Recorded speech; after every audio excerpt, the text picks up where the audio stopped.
우리 강사 목사님은 멋있는 소개글이 있어요. 제가 읽어드릴게요. 음악과 글, 강의로 예배의 르네상스를 꿈꾸는 크리스천 아티스트이십니다. 네. 멋있는데 감동이 없으신가요? 예배의 르네상스라는 말이 저는 굉장히 와닿더라고요. 그래서 예배를 세워가기 위해 힘쓰시는 교수님이시고, 여러분이 또 잘 알고 계시고 많이 부르시는 찬양 오직 주만이, 아침에 주의 인자하심을, 담쟁이 등 150여 곡을 직접 작곡하신 싱어송라이터이십니다. 감동이 오시네요. 그리고 예배사용연구소 소장으로 섬기시고 리버티 대학교 겸임교수이시고 또 예배학 디렉터를 역임하셨고요. 현재는 예배 인도자 아카데미 스쿨 리더로서 현대 예배의 신학화 작업에 힘쓰시고 계십니다. 여러 가지 저서를 쓰시고 음반도 내셨는데요. 오늘은 말씀을 통해서 우리에게 은혜를 또한 흘려 보내주실 텐데, 우리 교수님, 목사님 나오실 때 할렐루야, 아시겠죠? 할렐루야 하시면서 환영해 주시겠습니다. 준비되셨어요?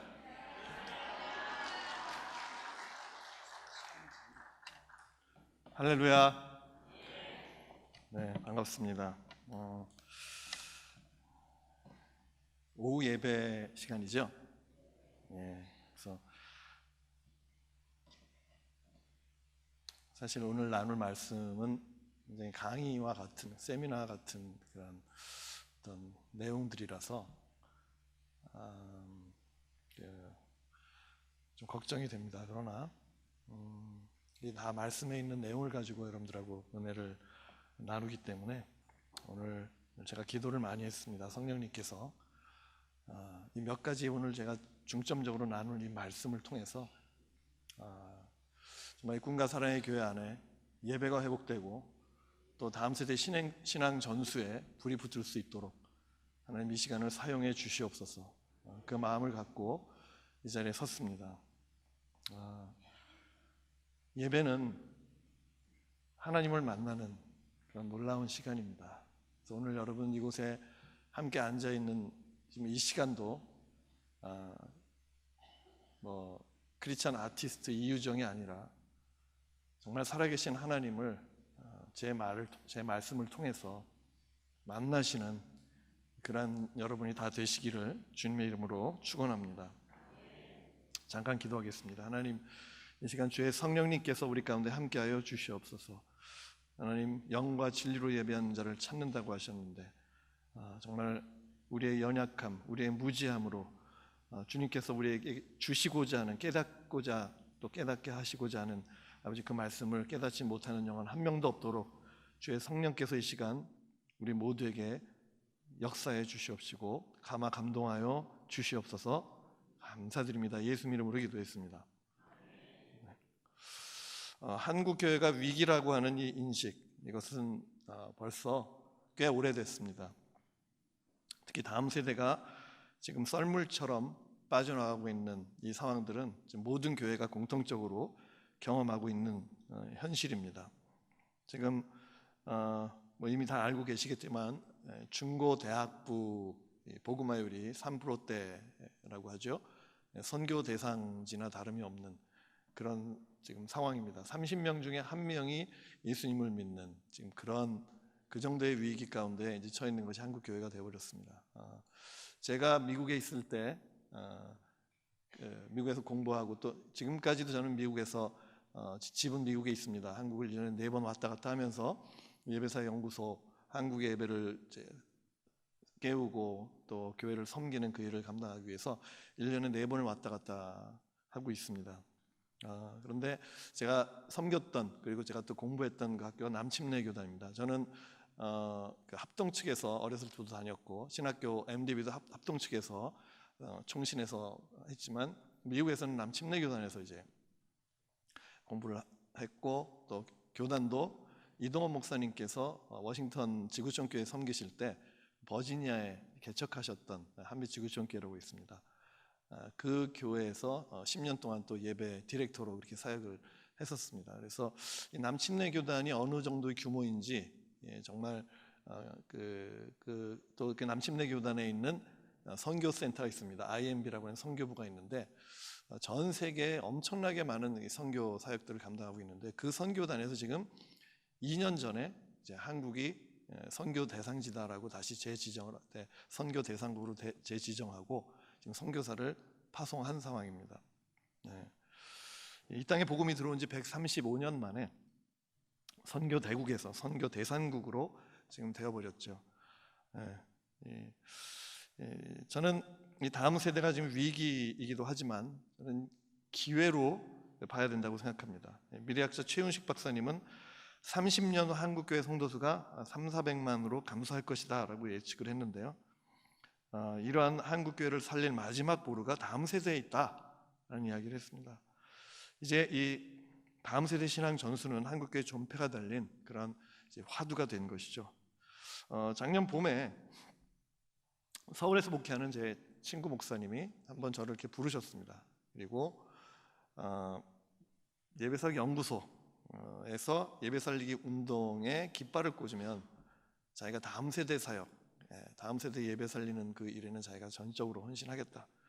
그래서 그렇게 큰 교회는 아니에요. 그런데 그 교회 3층에 조그만 공간을 저 예배설 연구소로 사무실로, 연구소 사무실이 지금 없어서 저희가 좀 돌아다니다가 이제 마침 이제 그렇게 제안을 해서 그곳에서 이제 둥지를 트고, 그리고 이제 큰 격려가 됐어요. 그래서 이제는 때가 됐구나. 그래서 한국교회를 위해서 뭔가 이제 움직여야 될 때가 됐구나. 그래서 작년 가을에 그리고 올 봄에 예배 포럼을 이제 시작을 하게 됐습니다. 그래서 그 첫 번째 주제가 다음 세대였어요. 작년에는 다음 세대 예배에 관련된 주제였고, 이번에는 다음 세대 신앙 전수에 대한 주제를 가지고 포럼을 했습니다. 오늘 나눌 이 내용들은 사실은 이런 포럼들을 통해서 그동안 제가 한국교회 왔다 갔다 하면서 하나님께서 주신 어떤 예배 본질에 대한 그런 마음들을 이제 여러분들하고 이제 나누게 되는 그런 시간입니다. 예배와 다음 세대, 과연 이 둘은 어떤 관계가 있을까요? 오늘 읽은 이 두 본문, 이 두 가지 주제를 아주 중요하게 다루고 있습니다.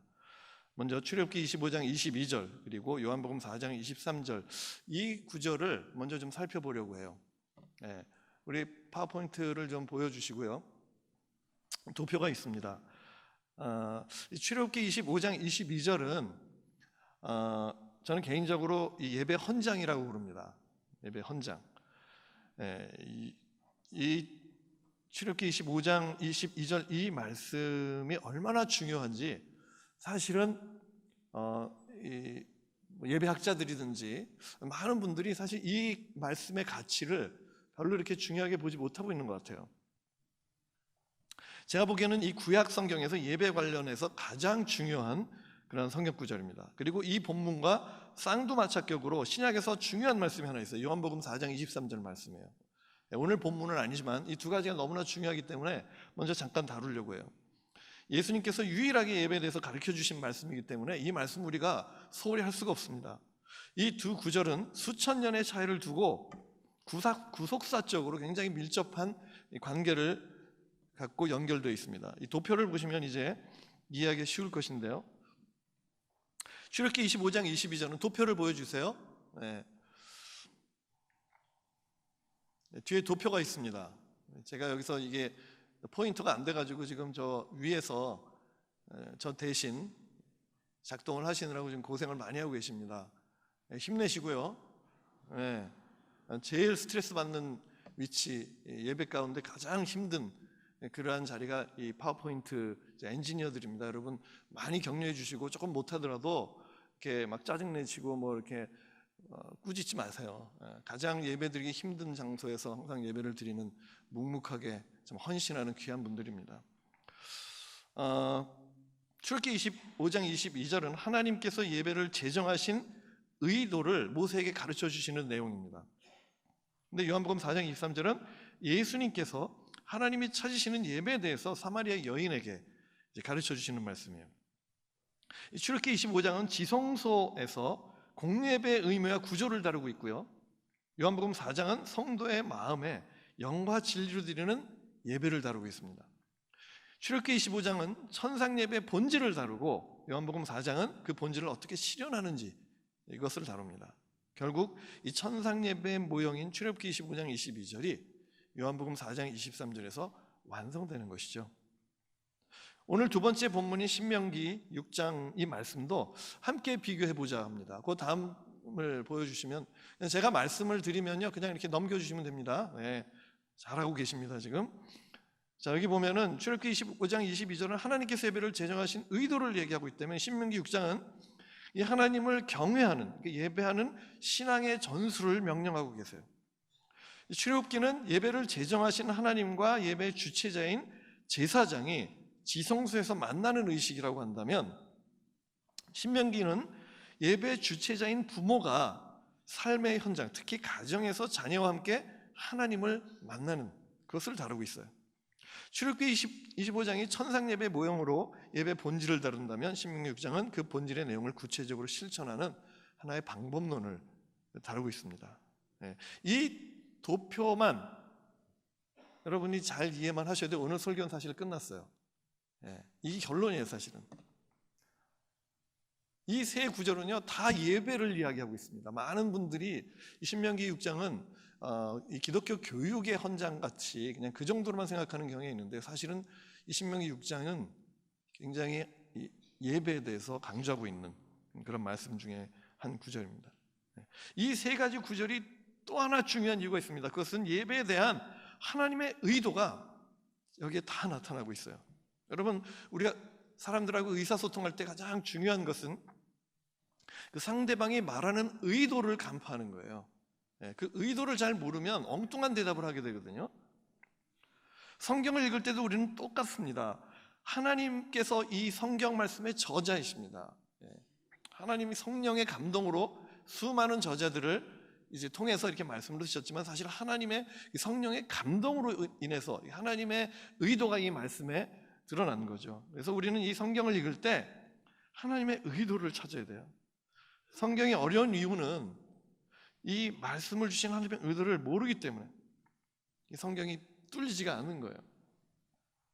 자, 먼저 요한복음 4장 23절부터 살펴보려고 합니다. 이 구절에는 두 가지 의도가 나타납니다. 첫 번째는 예수님의 의도예요.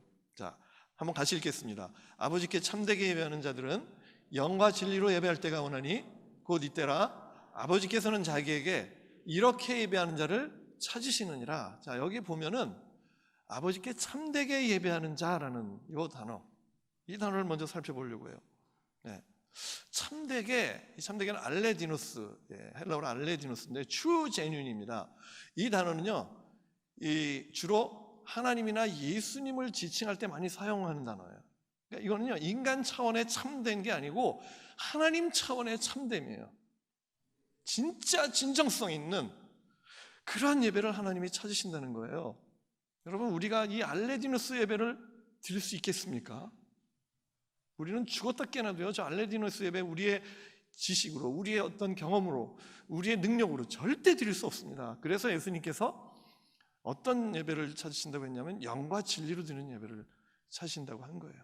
영과 진리가 아니면 우리는 절대로 알레디누스 예배 드릴 수 없습니다. 왜냐하면 우리는 죄로 인해서 전적으로 타락했고, 예수님을 믿고 우리가 구원을 받았어도 여전히 우리 안에 죄성이 남아있기 때문에, 우리 안에 정말 우리의 성품은 망가져 있고 우리의 진실함은 깨어져 있는 우리의 이 모습들 때문에 여전히 우리는 예수 믿고 나서도 성령의 어떤 역사, 그리고 말씀의 이 진리의 이 힘이 없이는 우리는 온전한 예배 드리는 게 어렵다는 거죠. 간증 하나만 하면요, 저는 학창 시절에, 저는 모태신앙으로 자랐지만 예수님 믿은 것은 이제 20대 중반에 예수님 만났습니다. 그래서 대학교 들어가고 나서 저는 이 신경쇠약증의 대행 공포증에 걸렸어요. 정상적인 삶을 살 수 없는 그런 젊은이였었습니다. 그러나 이제 예배는 항상 제가 열심히 참여를 했죠. 왜냐하면 예배 빠지면 지옥 가는 줄 알았어요. 그래가지고 하여튼 예배는 성수주의는 철저히 했습니다. 근데 날마다 너무나 이 고민이 많았고, 신경쇠약증에 걸려 있어서요, 이 머리가 너무나 아팠습니다. 그때 유일한 도피처가 하나 있었어요. 이게 뭐냐면 당구였습니다. 이 당구만 치면 모든 근심 염려가 다 사라지는 거예요. 아직 제가 예수님을 만나지 못했기 때문에 저런 엉뚱한 당구라는 스포츠에 제가 제 그냥 마음을 다시 실어버린 거죠. 네. 여러분, 저는 당구에 너무 빠져 있어가지고 그 당시 제가 즐겨 낭송하던 시편 23편 말씀 있잖아요. 이거를 전 당구 버전으로 주로 낭송했어요. 당구는 나의 목자시니에게 부족함이 없으리로다. 당구가 나를 푸른 당구 다위에 누이시며, 예, 너무 맞지 않습니까? 쉴만한 3쿠션과 C깎기로 인도하시는도다. 여러분, 당구에 한번 빠져보신 분들은 아마 이해하실 거예요. 이렇게 지나가는 그 동그란 물체만 보이면 다 당구알로 보입니다. 예배 시간에 하나님을 만나지 못했으니까 좀 말씀이 이해가 잘 안 됐어요. 그래서 맨날 졸기 일수였습니다. 어느 날 제가 너무 이게 조는 게 창피하니까 이 당구를 묵상하자. 그래서 저희 교회 그 당시 천장이 직사각형으로 돼 있었습니다. 그래서 당구다이처럼 딱 돼 있어가지고 저희 장로님들이 굉장히 많으셨어요. 근데 장로님들이 대머리 장로님들이 많으셔가지고 제가 4분을 이렇게 골랐습니다. 죄송합니다. 4분을 골라가지고 이 첫 번째, 두 번째, 세 번째 머리를 이렇게 각도를 재갖고 3쿠션을 설교 시간 내내 저는 설교는 묵상 안 하고 말씀은 묵상 안 하고 3쿠션을 묵상했어요. 그리고 이제 예배가 끝나면 어떻게 됩니까? 묵상을 했으니까 적용해야죠. 그래서 그 당시 이제 끝나자마자 대학부 성경 모임 제끼고 그냥 손살같이 저는 이 당구장으로 뛰어가서, 당구장에 뛰어가 보면 거기에 그 당시 대학부에 어둠의 자식들이 있었거든요. 서로 약속도 안 해도 거기에 다 모여 있습니다. 제가 그렇게 예배를 드렸어요. 그러다가 결국 자살을 생각하는 젊은이로 전락하고 말았어요. 왜 예배를 드렸는데 왜 자살을 생각하는 젊은이로 그렇게 전락할 수밖에 없습니까? 영과 진리로 드리지 않았기 때문에, 알레디노스 예배를 드리지 않았기 때문에 그래요. 여러분, 우리가 수많은 예배를 드리지만, 오늘 이 시간에 우리가 예배를 드리지만, 여러분 알레디노스 예배, 참된 예배, 영과 진리 예배를 드려야 될 줄 믿습니다. 두 번째는 하나님의 의도가 또 나옵니다. 여기 보면 첫 번째는 예수님의 의도였고요, 두 번째는 하나님의 의도가 나와요. 하반절에 보면 한번 같이 읽겠습니다. 아버지께서는 자기에게 이렇게 예배하는 자들을 찾으시느니라. 하나님이 찾으신다는 거죠. 여러분, 핸드폰 잊어버린 적 있으시죠? 그 핸드폰 잊어버리면 어떻게 합니까? 찾아야죠. 왜? 이게 중요한 거니까. 하나님도 마찬가지예요. 여러분, 하나님이 무언가를 찾는다고 했을 때 하나님이 완전하신 분 아니십니까? 근데 쓸데없는 거 시간 낭비하시겠어요? 네. 중요하니까 찾으시겠죠. 하나님에게도 중요하고 신앙생활하는 저와 여러분에게도 너무나 중요한 것이고 어쩌면 우리 삶의 가장 본질적인 것을 하나님은 찾으시는 줄 믿습니다. 자, 여기 본질이라고 나오는데, 본질. 본질이 무엇입니까? 본질. 위키백과사전에 보면은 본질의 정의는 그것이 그것을 잊기 위해서 없어서는 안 되는 것이래요. 자, 예배의 본질은 예배가 예배되기 위해서 없어서는 안 되는 것. 이게 예배 본질인 거예요. 우리가 예배 드릴 때 사실은 그것이 없어도 예배가 되는 것들이 우리 주변에 널려 있어요. 저희가 30년 전만 해도 기타, 드럼, 신디사이저 이런 거 없었어요. 요즘에는 그런 거 없으면 예배 안 되는 줄 알아요. 그런데 그 모든 것이 다 없어도 우리가 예배 드릴 수 있습니다. 거기에 우리가 너무 의존하면 안 돼요. 물론 그런 좋은 악기들을 통해서 예배가 더 예배될 수 있도록 그런 악기를 우리가 잘 사용해서 하나님을 예배하는데 그 하나의 어떤 도움이 되는 것은 필요하다고 봅니다. 그러나 그보다 훨씬 더 중요한, 그것이 없으면 예배가 안 되는 것을 우리가 망각하면 예배는 다 무너지고 마는 거예요. 그것이 무엇일까요? 그것이 예배의 본질이거든요. 그것이 바로, 한번 따라해 보십시오. 하나님을 만나는 예배입니다. 자, 이 하나님을 만나는 예배 우리가 여러 번 들었을 겁니다. 정말 많은 분들이 예배 때, 목사님들이 또 예배 인도자들이 우리가 예배 가운데 하나님을 만나야 됩니다, 이런 얘기 여러분 많이 들으셨을 거예요. 너무 많이 들어가지고 식상해졌을 거예요. 그런데 이 하나님을 만난다고 하는 이 의미를 우리가 좀 제대로 알아야 되는 거예요. 이게 과연 무엇인지, 누가 이야기했는지, 이 예배의 본질이 진짜 왜 하나님을 만나는 것인지 그래서 저도 어느 유명한 목사님이나 어느 유명한 학자 또는 예배학자가 말한 건 줄 알았는데요, 어느 날 제가 성경을 묵상하다 보니까 하나님이 말씀하셨더라고요. 하나님이 말씀하셨어요. 그래서 오늘 이제 크게 두 가지 주였죠. 예배와 신앙전서였는데, 이제 예배에 대해서 이제 더 깊이 들어가 보려고 합니다. 지성소 예배에 대해서 좀 이야기를 나누려고 해요. 지성소 예배. 이 지성소 예배는 구약에 어떻게 보면은 하나님께서 처음 예배를 제정하셨을 때 성막제도 안에 가장 깊은 하나님과 만나는 그 장소가 이 지성소 예배 아닙니까? 예. 바로 이 부분을 다루는 본문이 출애굽기 25장 22절, 오늘 우리가 읽은 첫 번째 본문 말씀입니다. 그래서 거기서 저는 예배의 본질을 한번 찾아보려고 합니다. 예. 먼저 이 본문의 저는 문맥을 한번 살펴보려고 해요. 출애굽기 19장에 보면 이스라엘 백성이 출애굽해서 시내 광야에 도착합니다. 그런데 그 시내 산에 정말 풀 한 폭이 없는 그런 아주 메마른 바위산입니다. 사진 한번 보여주시면 아마 이해가 될 거예요. 저런 산에서 하나님이 임재하시고 모세를 부르십니다. 그리고 모세와 함께 40일이라는 시간을 보내시면서 성막제도를 이제 다 설명을 해주시는 거예요. 성막제도가 뭡니까? 구약의 제사제도. 인류 최초로 하나님께서 이스라엘 백성에게 예배를 제정해 주시는 장면이에요. 바로 이곳이. 그런데 25장은 이제 그 성막제도 가운데, 지금 성막 모형도죠. 저 성막제도 가운데 조그만 집, 그 제일 끝 부분이 지성소입니다.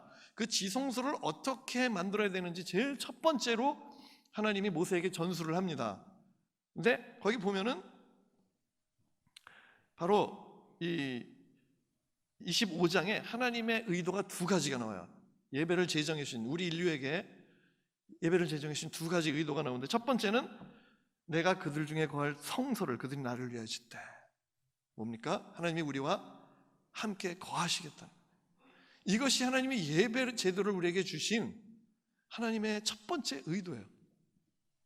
우리가 예배하는 이 교회, 하나님이 우리와 함께 하십니다. 그것을 위해서 하나님이 우리와 함께 하시고 싶어서 하나님께서는 예배를 제정하신 것이에요. 그리고 오늘날 신약 시대는 이제 우리의 몸이 성전이잖아요. 하나님이 우리 안에 성령으로 함께 하십니다. 그래서 우리가 성전이 뭐예요? 예배하는 곳이잖아요. 우리는 예배하는 몸, 성전에 우리가 지금 이렇게 교회로서 우리는 여러분 모두가 그러한 존재로서 살아가는 것이죠. 자, 두 번째 하나님의 의도가 25장 22절에 나옵니다. 한번 같이 읽겠습니다. 거기서 내가 너와 만나고. 바로 여기예요. 거기가 어디냐면 지성소죠. 지성소는 1년에 대제사장이 딱 한 번 들어가서 하나님을 만나고 거기서 속죄함을 받는, 하나님과 우리 인간이 만나는 지점. 예배 가운데 하나님의 임재가 있는 바로 그곳. 바로 거기서 내가 너와 만나겠다. There I will meet with you. 이것이 하나님의 예배 제정의 핵심적인 의도인 것입니다. 이것이 예배의 본질이에요. 이 본질을 하나님이 말씀하신 것입니다.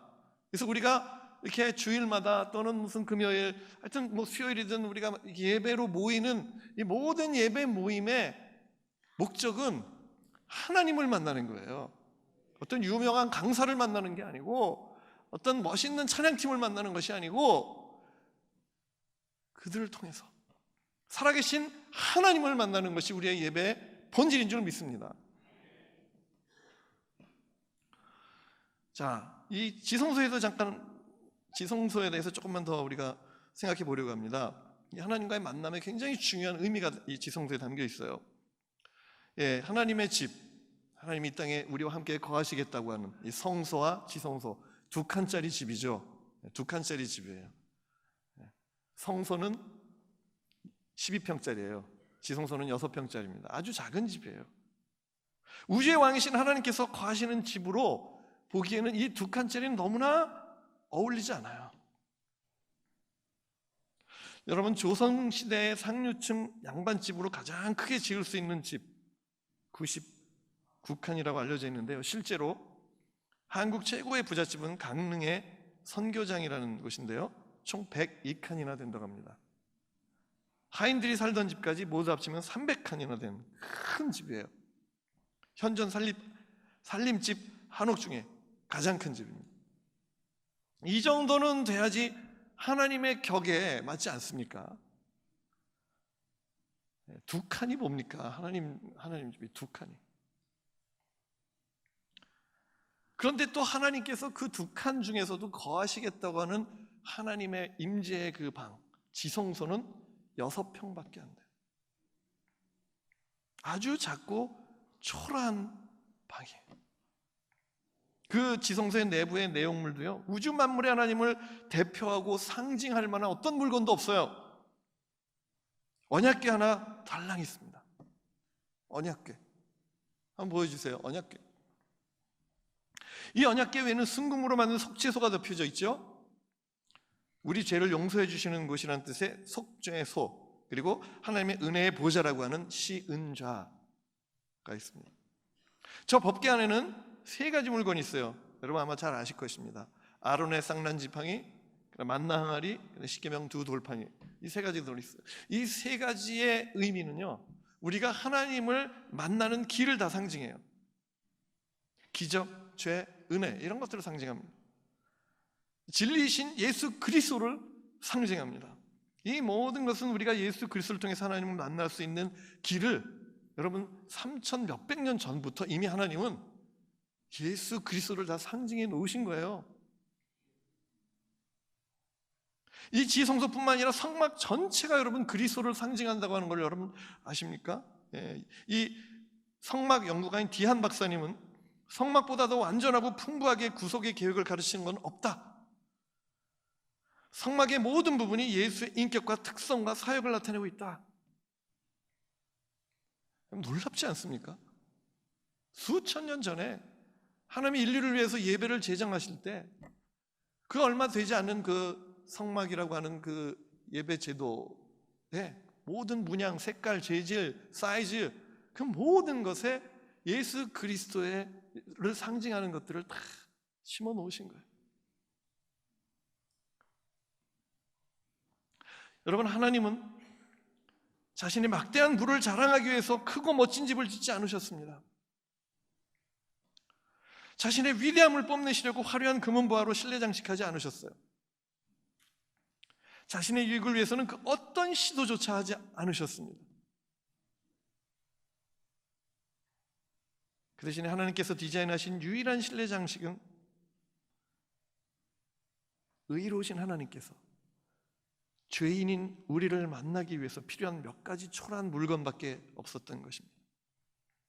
제가 한국에 들어올 때마다 지내는 오피스텔, 한 3년 정도 제가 지내고 최근에 이사를 했는데 그 오피스텔이 6.5평이었습니다. 어느 날 제가 그 방에 가만히 앉아가지고요, 하나님의 방이 이렇게 이것밖에 안 되는 이 작은 평수구나, 이렇게 생각을 했습니다.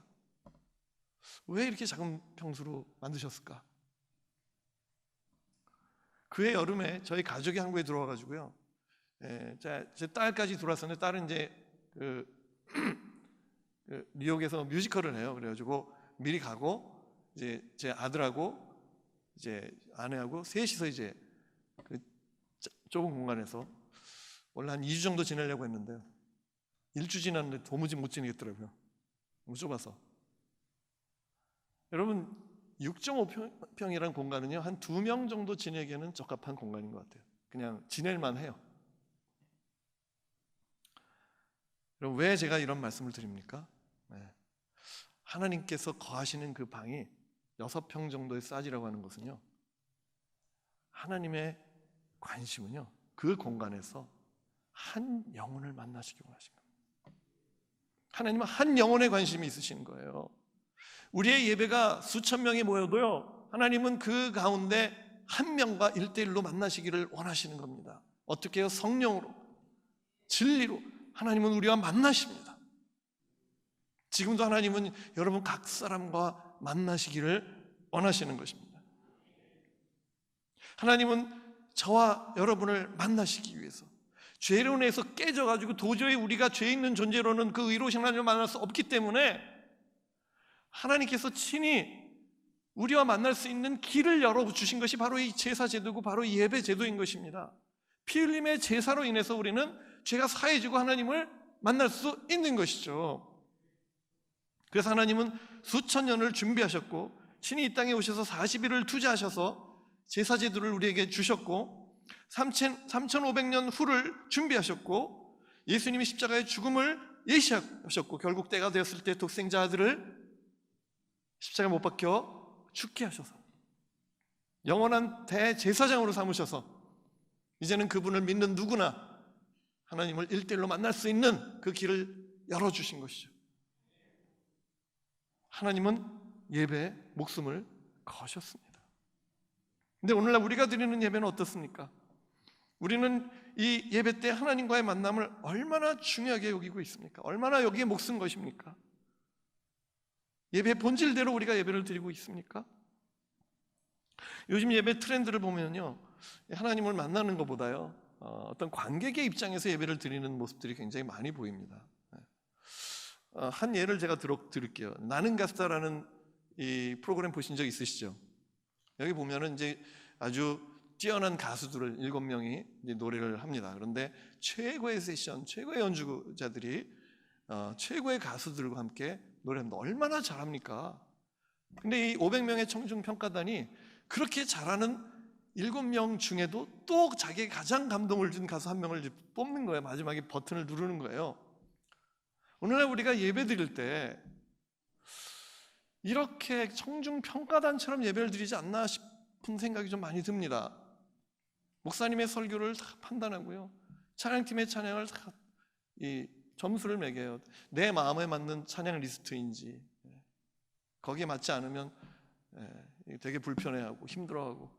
물론 우리가 찬양은 회중 찬양이잖아요. 그래서 회중이 알고 회중이 함께 부를 수 있는, 전 세대를 포괄할 수 있는 그런 찬양을 부르는 것이 옳은데, 그럼에도 불구하고 우리가 예배 현장에서는 예배가 스타트가 되면 우리의 포커스는 평가하는 자리가 아니라 하나님을 만나기 위해서 예배를 드리는 그러한 예배자가 되어야 되는데, 이 평가자들이 너무 많은 거예요 요즘. 근데 여러분, 관객은 평가하는 위치거든요. 근데 여러분, 예배의 유일한 관객이 누구신지 아세요? 하나님 한 분이십니다.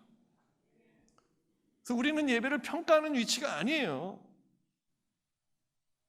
우리는 예배를 드리는 위치입니다.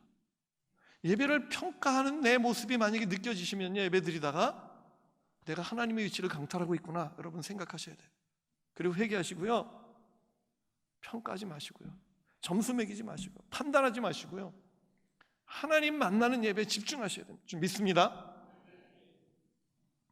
자, 그럼 이제 지성소 예배에서 어떤 일이 일어나는가? 이 지성소 예배에서 일어나는 일들을 한번 보려고 해요. 이 구약의 성막 예배와 신약의 예수님의 십자가 사건은 수천 년의 역사를 뚫고 연결이 된다고 그랬습니다. 자, 이 대제사장이 1년에 한 번 지성소에 들어가서 자기 백성의 허물을 위해서 속죄의 희생 제물을 드리죠. 그래서 그 흘려진 피로 속죄소에 뿌려서 죄 사함을 받게 되는 거죠. 히브리서 기자는 이 히브리서 6장에서 10장까지 바로 이 지성소 예배와 예수 그리스도의 상관관계에 대해서 아주 자세히 다룹니다.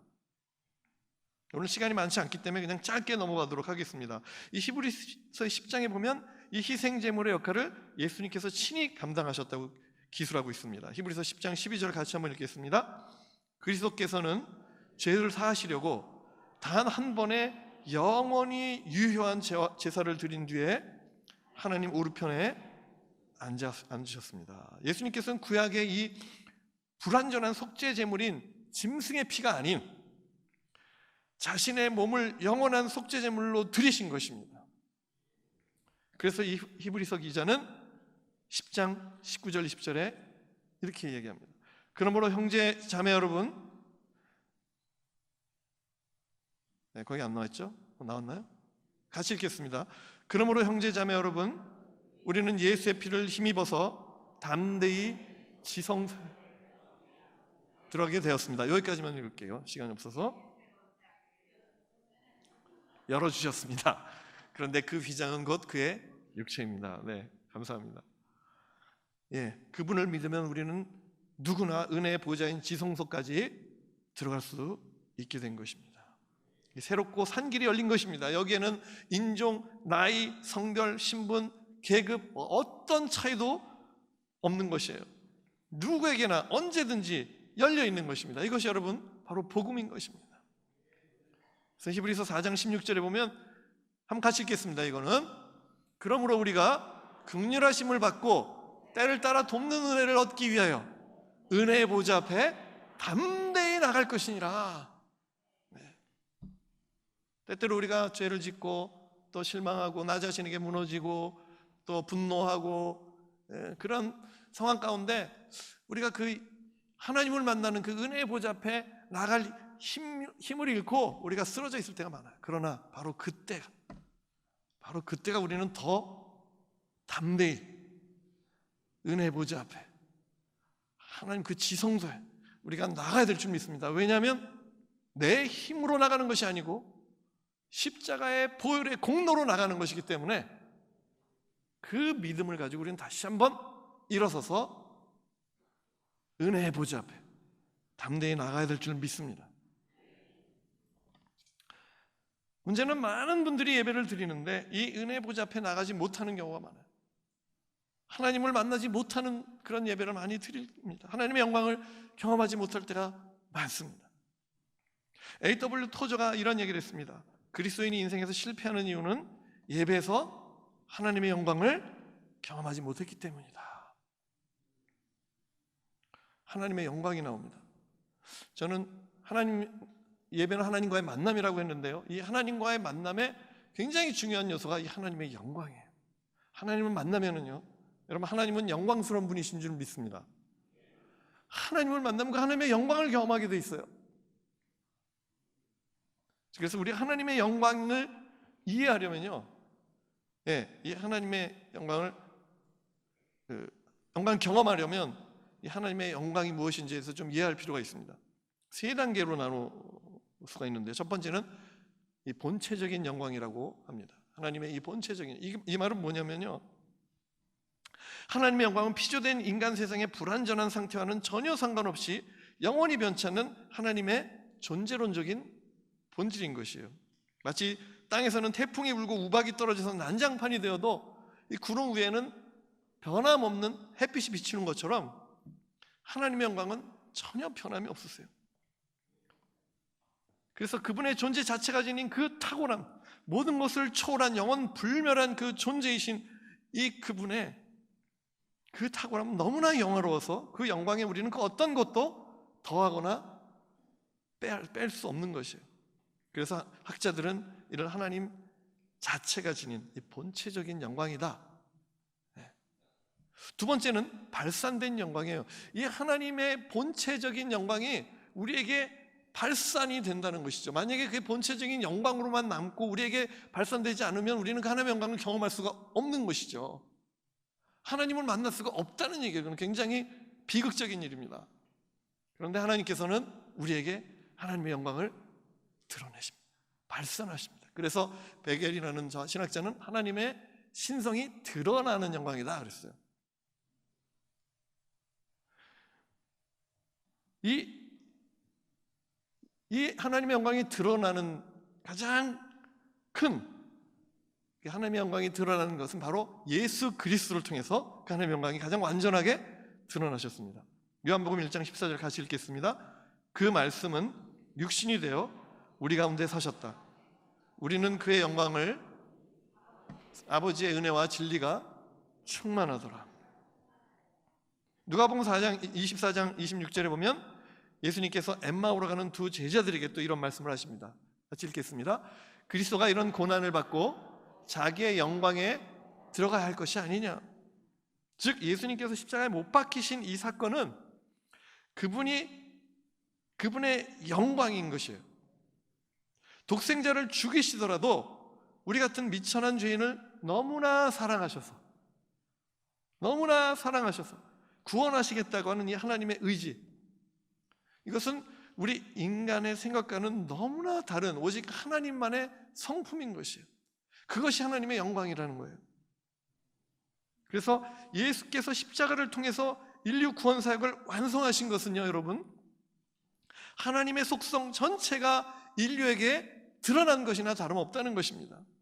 그러므로 이 땅에 오신 예수님의 삶과 사역이야말로 가장 완전한 하나님의 영광을 드러낸 것이라는 것이죠. 세 번째, 반영된 영광이에요. 반영된 영광. 자, 이제 하나님의 그 본체적인 영광이 우리에게 드러났습니다. 근데 그 드러난 것으로 끝나는 것이 아니라 이제 저와 여러분에게 그 하나님의 영광이 반영되는 거예요. 여러분, 우리가 하나님을 만난다고 하는 것은요, 여기까지 가야 돼요. 그 하나님의 영광스러움이 그 예수 그리스도의 정말 우리의 속성과는 정말 비교할 수 없는 그 예수 그리스도의 그 사랑, 그 십자가의 그 사랑, 그 희생, 그분의 그 영광이 우리의 삶에 반영되어야 되는 거예요. 그래서 어떤 분은 이것을 소유된 영광이다라고까지 설명을 합니다. 그래서 우리는 이렇게 예배를 통해서 하나님을 만나고 발산된 하나님의 영광이 반영된 삶을 살아야 되는 것이죠. 그러한 삶을 우리는 하나님의 영광을 드러내는 삶, 또는 하나님께 영광을 돌리는 삶이라고 우리는 얘기하는 것입니다. 그래서 이러한 이 반영된 하나님의 영광이 예배 가운데 우리 하나님을 만나고 하나님의 영광이 우리의 삶에 반영되게 하는 데 있어서 가장 중요한 핵심 요소가 무엇이냐면 순종입니다. 순종이에요. 오늘 출애굽기 25장 22절 본문을 보면 이제 거기서 내가 너와 만나고, 이게 하나님의 예배 본질입니다. 그 다음에 예배 내용이 나와요. 속죄소 위 곧 증거계 위에 있는 두 그룹 사이에서 내가 이스라엘 자손을 위하여 내게 명령할 모든 말을 내게 이르라. 여기 보면 명령이란 말이 나오죠. 명령이란 말이에요. 여러분, 예배는요, 예배에서 하나님께서 우리에게 명령하십니다. 이게 사실 하나님의 말씀이에요. 여러분, 설교는요, 하나님의 명령을 대언하는 것입니다. 그래서 여러분이 설교를 들을 때는요, 오늘 나에게 하나님께서 무엇을 명령하시는가, 이렇게 생각하고 설교를 들으셔야 돼요. 그런데 이 명령은, 세상의 명령은 주군을 위한 명령이에요. 그런데 하나님의 명령은요, 저와 여러분을 위한 명령이에요. 뭐라고 했습니까? 이스라엘 자손을 위하여. 저와 여러분을 위한 명령이기 때문에 이 명령에 순종할 때 우리가 살아나는 것입니다. 그래서 예배는 순종과 직결합니다. 많은 성도들이요, 이 사실을 모르고 예배를 드립니다. 오늘 우리가 살펴본 이 지성소를 의미하는 히브리어 드바르라는 이 단어는요, 말씀을 듣고 순종하다는 뜻의 다바르와 같은 어원이에요. 예배는 순종인 것입니다. 순종할 때 하나님의 영광이 반영되는 삶, 하나님의 영광을 소유하는 삶, 하나님의 영광을 돌리는 삶의 예배가 시작되는 것입니다. 제가 대학 시절에 오직주만이라는 곡을 작곡을 했습니다. 88년도예요. 시편 62편 말씀을 묵상하는데, 그 당시 제가 예수 믿고 나서 처음에 그 뜨거웠던 신앙이 많이 퇴색되고, 좀 갖가지 염려와 막 제 생각과 이런 것들이 저를 지배하고 제 안에 영적인 전쟁이 날마다 일어나는, 내적 전투를 날마다 경험하는 그런 때였습니다. 그런데 나의 영혼이 잠잠히 하나님만 바라매요. 그냥 저 1절 한 구절, 저 구절이요, 갑자기 저에게 마치 어떤 빛처럼 이렇게 다가오기 시작하는데요, 말씀을 읽으면서 제가 지금 생각해 보면 하나님의 영광을 제가 경험한 것 같아요. 제 전 존재가 그냥 이 죄된 모습, 그 다음에 하나님을 그렇게 사랑하고 하나님만 바라보던 그런 제가 아닌, 세상의 어떤 재리와 세상의 어떤 그 모든 것들에 너무 노출되어 있는 제 모습이 그냥 그 말씀 한 구절에 마치 백주 대낮에 제가 이렇게 벌거벗고 서 있는 것처럼 그러한 어떤 경험을 했습니다. 그래서 그 하나님의 영광 앞에, 그냥 말씀 앞에 제가 완전히 꿇어 엎드렸습니다. 항복했어요. 하나님, 제가 하나님 한 분만 바라보지 않았군요. 다시 한번 제가 잠잠히 하나님 한 분만 바라보겠습니다. 무릎 꿇고 한참 회개하고 눈물로 기도하고 있을 때 하나님께서 어떤 영감을 또 주셨어요. 저는 곡을 쓸 때 주로 그 영감, 말씀을 읽거나 어떤 특별한 어떤 경험을 통해서 영감이 왔을 때 곡이 이렇게 흘러나옵니다. 그런데 그 당시 10분 만에 이제 곡이 흘러나왔어요. 그래가지고 받아 적은 것이 이제 오늘날 저희가 부르는 오직 주만이라는 찬양이에요. 여러분, 제가 수많은 찬양을 작곡을 하는데요, 어떤 때는 제 능력으로 제가 뭔가 한번 그래도 내가 한 100몇 곡이나 썼고 좋은 씨앗이라는 찬양팀으로 9집까지 찬양 내고, 그래서 뭔가 좀 대박나는 찬양 한번 내가 만들어 보자, 열심히 제가 곡을 쓰는데요, 아무도 안 부릅니다. 그런 곡은. 그런데 이렇게 5분 만에, 10분 만에, 아침에 주의 인자하심 그 찬양 그냥 5분 만에 말씀 묵상하면서 흘러나온 찬양. 성령의 감동에 의해서 제가 말씀 앞에서 하나님의 영광을 경험하면서 그 영광에 노출이 돼서 그 영광이 제 이 은사에, 제 달란트에 이렇게 반영이 됐을 때 흘러나온 곡들은요, 날개가 달려요. 제가 프로모션하지 않아도요, 그냥 알려집니다. 최근에 CCLI 코리아라는 이 저작권, 교회 내에서 부르고 있는 찬양의 저작곡을 관리하는 이 단체에 거기 들어가 보면 우리나라에서 교회에서 가장 많이 불려지고 있는 탑 100가 나오는데요, 그 중에 2위로 이게 올라와 있더라고요. 그래서 1위는 외국 곡이에요. 그래서 저는 이 모습을 보면서 우리가 하나님의 그 영광에 노출됐을 때, 하나님의 영광이 우리의 삶에 반영됐을 때 하나님께서 얼마나 놀라운 일을 하시는지, 제 능력이 아니거든요, 저거는. 그래서 하나님께서 여러분이 주신 그 수많은 재능과 달란트, 은사들, 이런 것들이 여러분 예배 때마다 여러분 하나님의 영광에 노출되고 그 하나님의 영광이 여러분의 재능과 은사와 여러분의 사역에 반영되는 그런 축복이 있기를 주님의 이름으로 축원합니다. 이 찬양은 이따가 제가 설교 끝나고 나서 같이 부르면서 함께 같이 나누기도 하고요. 이번에는 자, 두 번째인데요, 다음 세대입니다. 다음 세대 이제 시간이 거의 다 돼서 좀 짧게 마무리하도록 하겠습니다. 이 다음 세대를 예배 안에서 우리가 어떻게 이해를 할 것인가, 크게 두 가지로 좀 생각하려고 해요. 첫 번째는 공예배와 신앙 전수입니다. 출애굽기 25장 22절로 다시 돌아가 보면은요, 여기에 보면 거기서 내가 너와 만나고 속죄소에 그 증거궤에 있는 두 그룹 사이에서 내가 이스라엘 누구를 위하여? 자손을 위하여라고 나오죠. 이 자손이요, 히브리어로 벤입니다. 문자 그대로 자녀 또는 대를 이을 어떤 손자, 그리고 젊음, 이런 의미예요. 하나님께서 예배를 디자인하실 때, 예배를 제정하실 때 예배의 그 의도를 우리에게 말씀하시는 바로 그 가장 중요한 저 본문에서 다음 세대를 구체적으로 언급하신 겁니다. 하나님의 예배를 디자인한 그 관점, 그 하나님의 의도 안에는, 계획 안에는 하나님께서 우리에게 주시는 이 명령의, 하나님의 말씀, 우리를 위한 명령의 이 말씀이 부모 세대와 다음 세대에게 전수가 되어서 그들이 이 말씀에 순종하는 순종의 제사, 거룩한 세대로 일어나기를 하나님은 원하셨던 것입니다.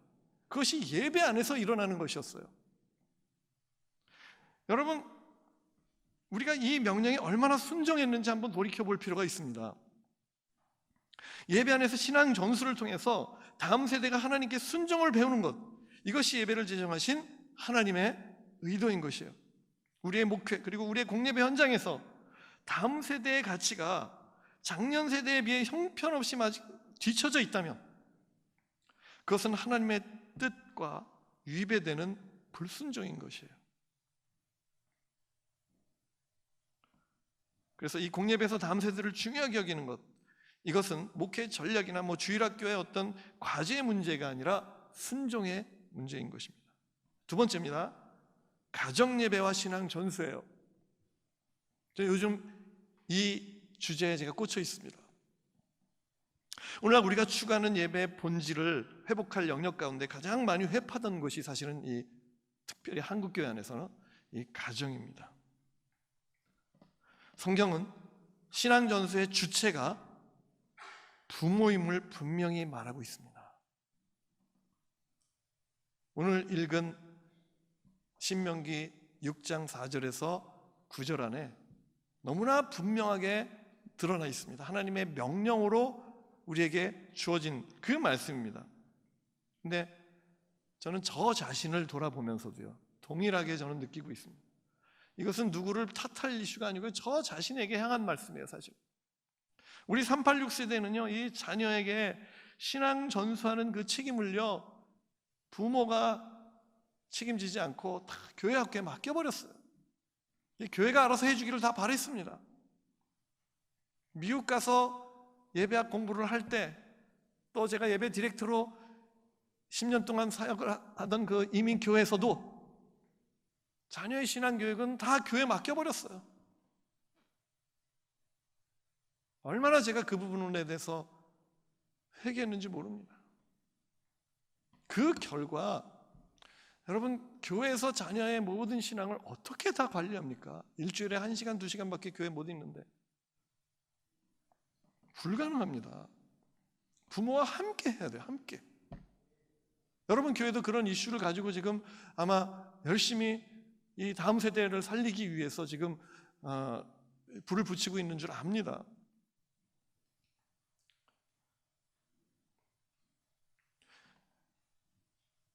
이 신명기 6장 2절에 보면 곧 너와 내 아들과 내 손자들이 평생에 내 하나님 여호와를 경외하며, 우리의 자녀 세대들이 하나님을 경외하고 하나님을 예배하는 세대로 세워지기 위해서 하나님께서 우리에게 그 방법론으로 이제 이 말씀을, 명령을 우리에게 하신 거예요.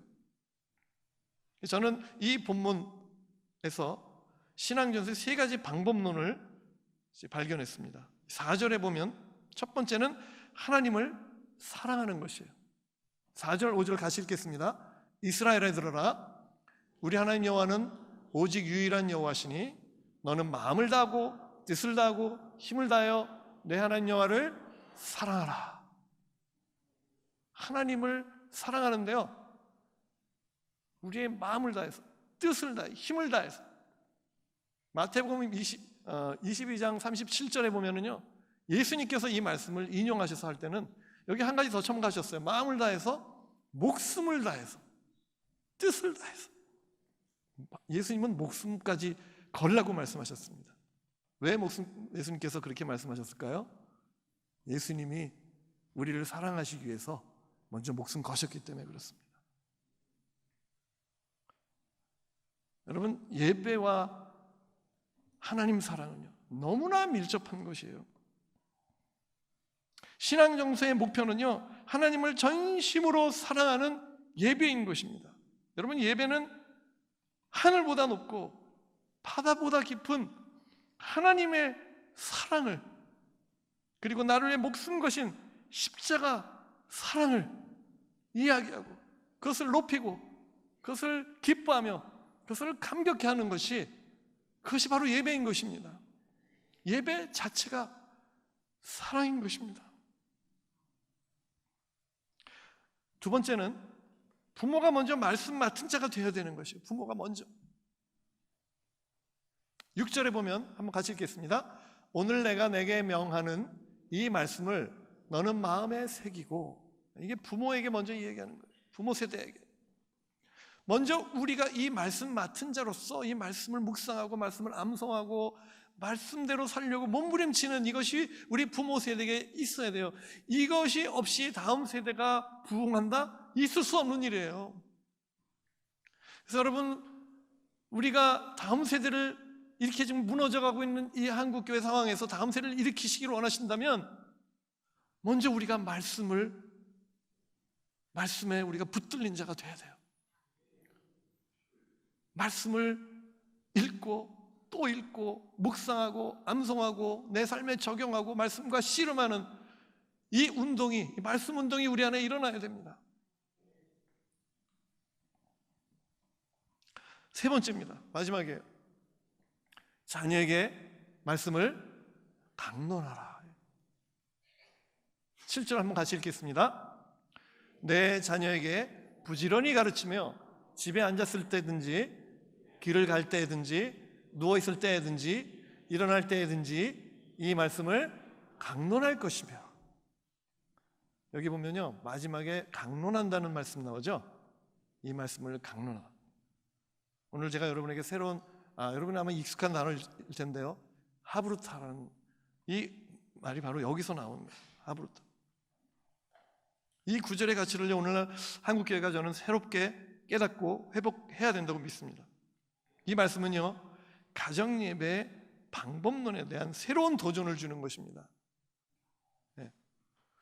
이 많은 경우 이것이 기독교 교육 쪽으로만 너무 집중하고, 지금 한국 교육계, 일반 교육계에서도 이 하브루타라고 하는 이 방법론이 세계 최고의 교육 방법론이다라고 지금 그렇게 이해하고 여기에 지금 막 목숨 걸고 있습니다. 근데 사실은 이것은요 가정 안에서 부모가 다음 세대에게 신앙을 전수하고 말씀을 전수하고 가르치고 말씀을 강론하는 바로 여기에 하나님께서 우리에게 주신 방법론이에요, 이 하브루타라고 하는 것은. 근데 오늘날 우리 한국교회의 이 가정예배는 어땠습니까? 그냥 찬송하고 기도하고 말씀 읽고 뭐 설교도 간단하게 해야 되는 굉장히 딱딱한 어떤 일반 통로적인 그런 어떤 예배였었어요. 저도 그런 식으로 몇 번 했다가 지금 우리 다음 세대들은요 그런 걸 못 견뎌 하더라고요. 몇 번 싸웠어요 제가 자녀하고. 제가 옳은 줄 알고. 그런데 그렇게 하면은 그냥 아이들이 튕겨나가더라고요. 그런데 하나님께서 우리에게 가르쳐 주신 이걸 제가 좀 일찍 알았더라면 얼마나 후회가 되는지 몰라요. 가정에서 우리가 신앙을 전수하는 거는요 이렇게 일방 통로적인 어떤 것이 아니라 질문하고 대화하고 토론하고 나누고 묻고 답하고 이런 어떤 하브루타 방식의 이런 가정예배, 이것이 여러분 유태인들이 사실은요 우리보다 유태인의 다음 세대는 훨씬 더 이탈할 수 있는 그런 세대들이었어요. 나라를 이룬 부모들 아닙니까? 얼마나 부모들이 원망스러웠겠습니까? 2000년 동안이나 떠돌이 생활을 한 그런 부모들 아닙니까? 그런데 그 2000년 동안 다음 세대에게 신앙이 다 전수가 되고요, 더 창의적이고 더 영향력 있는 그런 세대들로 일어나지 않았습니까? 지금 전 세계, 미국을 지배하고요 전 세계를 지배하는 정치, 경제, 사회, 문화 모든 면에서 가장 탁월한 두각을 나타내고 있는 민족이 지금 이스라엘 민족이에요. 예수님도 모르면서 어떻게 그게 가능했을까? 여러분, 신명기 6장 5절에서 9절은요 보석 같은 본문입니다. 이것은요 유태인, 유대주의, 요즘에 이 쉐마 때문에 어떤 분들은 이 쉐마는 유대주의에 빠진 잘못된 것이다, 그래서 그걸 없애야 된다, 한국교회에서 이거 없애야 된다, 이런 이야기도 하세요. 그런데 저는 지금 유대주의를 얘기하는 것도 아니고 이 유태인들의 어떤 그 쉐마 교육을 따르자는 것도 아니고요, 신명기 6장 5절에서 9절을 따르자는 것입니다. 하나님의 말씀을 따르자는 거예요. 우리 자녀에게 이 하브루타라는 방식을 통해서 이 좋은 툴을 가지고 다음 세대에게 신앙을 전수해야 되는 것입니다. 근데 이걸 언제부터 시작하냐고요? 좀 빨리 시작해야 돼요. 아이들이 말을 시작할 때부터 2살, 3살 이때부터요 12살 되기 전까지 10년 사이에 사실은 이 하브루타로 부모와 자녀가 말씀을 갖고 서로 이야기하고 토론하고 하는 이런 문화가 가정 안에 형성이 되면은요 12살 딱 되면은 유태인들은 어떻게 합니까? 성년식을 해요. 그 말은 12살 되면 이제 더 이상 부모의 신앙을 전수할 게 없어지는 거예요. 그 아이들은 이미 부모의 신앙을 다 전수하고 끝난 거예요. 12살부터 아이들이 어떻게 됩니까? 네. 어떻게 됩니까? 사춘기잖아요. 부모의 말 안 듣습니다. 그 전에 신앙 전수 끝내야 됩니다. 그러면 지금 중학교 고등학생 어떻게 합니까? 네, 좀 늦었지만 지금부터라도 해야죠. 주입식이 아니라 대화식으로. 그래서 지금 어린 자녀를 혹시 가지고 있는 우리 분들은, 또 주일학교 우리 교사들은 많은데 우리 자녀 주일학교에서 이 하브르타 방식을 통해서 그냥 주입식이 아닌 토론식으로 그렇게 신앙을 전수할 때 아주 창의적인 그런 신앙이 일어나는 것이에요. 그래서 이 하브르타는 부모와 자녀 세대 간의 말씀을 자유롭게 나누는 영적 애착 관계와 공감대 문화를 만드는 최고의 도구인 것이에요.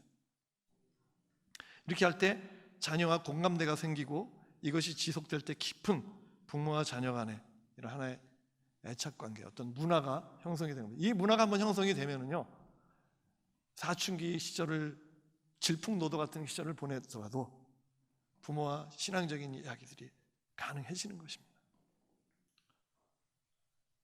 여러분, 말라기서 끝으로 4장 6절 말씀을 한번 같이 읽겠습니다. 그가 아버지의 마음을 자녀에게 돌이키게 하고 자녀들의 마음을 그들의 아버지에게로 돌이키게 하라. 가정예배 안에서 부모 세대를 통해서 하나님의 마음이 자녀들에게 흘러가고 자녀들의 마음에 하나님께로 올려지는 새로운 신앙전수운동, 부모 중심의 신앙전수운동, 그리고 교회가 그것을 서포트하고 함께 동역하는 이런 새로운 신앙전수운동이 향후 10년 안에 한국교회 안에 이거 일어나지 않으면 한국교회 미래는 없습니다. 30명 중에 한 명이 예수 믿는 지금 20대 이하 이 세대들이 10년을 계속 간다고 생각해 보세요. 그 자녀들은 어떻겠습니까? 그 이유는 그냥 없어지는 거예요. 사실 심각한 상황에 도래하는 것입니다. 이 교회, 저는 소망이 있다고 믿습니다. 다음 세대 정말 지금도 늦지 않았습니다. 지금부터 시작하면 된다고 저는 믿습니다.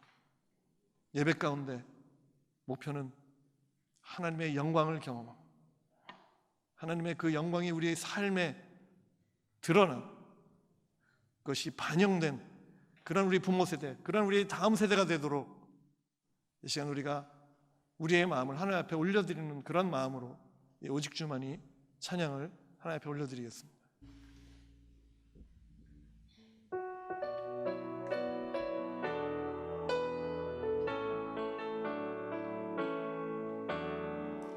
나의 영혼이 잠잠히 하나님만 바라미요 나의 구원이 그에게서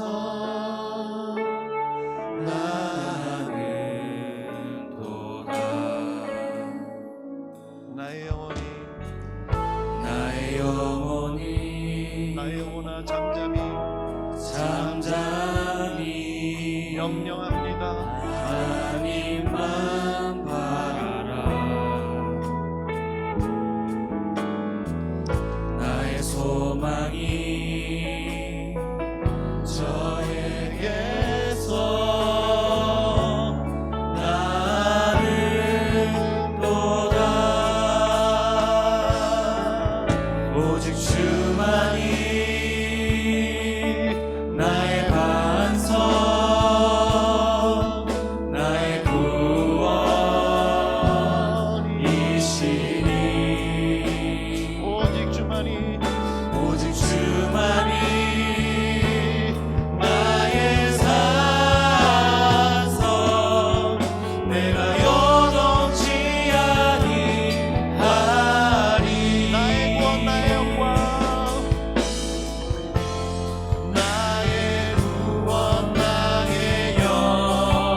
먼저 내 예배가 회복되게 하여 주시옵소서. 아버지, 예배 때마다 하나님을 만나는 예배가 되게 하여 주시옵시고, 하나님의 영광이 반영된 아버지 그러한 하나님과의 만남이 일어나게 하여 주시옵소서. 아버지, 우리 다음 세대들에게 이 하나님의 영광이 전수가 되고 이 하나님의 말씀이 전수가 되는 그런 우리 공예배가 되게 하시고, 아버지 우리 가정예배 안에서 정말 부모를 중심으로 하여서 다음 세대가 신앙의 전수가 되고 말씀이 전수되는 아버지 놀라운 이 정말 새로운 예배운동, 새로운 가정예배 운동, 신앙전수 운동이 일어나게 하여 주시옵소서. 하나님, 우리 교회를 사용해 주시고 하나님 나를 사용하여 주시옵소서. 한번 우리 동성으로 기도하시겠습니다. 하나님 감사합니다. 하나님 감사합니다.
감사합니다.